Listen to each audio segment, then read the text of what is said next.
যে ব্যক্তি সকাল বেলা তিনবার তেলাওয়াত করবে আউযু বিল্লাহিস সামিউল আলিম মিনাশ শাইতানির রাজিম, এরপরে সূরা হাশরের শেষ তিনটি আয়াত তেলাওয়াত করবে, রব্বুল আলামিন ওই ব্যক্তির জন্য ৭০,০০০ ফেরেশতা নিয়োগ দিবেন যারা সারা দিন ওই লোকের জন্য মাগফিরাতের দোয়া করবে। শুধু এখানেই শেষ নয়, বিশ্বনবী ফরমান ওয়া ইন মাতা ফি যালিকাল ইয়াউমি মাতা শাহীদান, ওই দিন যদি ওই ব্যক্তিটা ইন্তেকাল করে সে শহীদ হয়ে কিয়ামতের দিন আল্লাহর সামনে দাঁড়াবে। সকালবেলা যদি পড়েন তিনবার আউযু বিল্লাহিস সামিউল আলিম মিনাশ শাইতানির রাজিম তিনবার পড়ে সূরা হাশরের শেষ তিন আয়াত যদি তেলাওয়াত করেন, তাহলে আপনার জন্য আল্লাহ তাআলা ৭০,০০০ ফেরেশতা নিয়োগ করবে।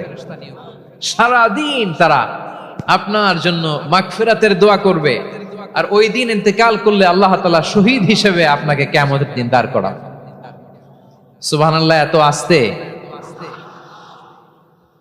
আবার সন্ধ্যাবেলায় যদি পড়েন সারা রাতের জন্য ৭০,০০০ ফেরেশতা মাগফিরাতের দোয়া করবে। ওই রাতে মারা গেলে শাহাদাতের মৃত্যু নসিব হয়ে যাবে। এজন্য এই দোয়াটা পড়ার দরকার আছে না নাই?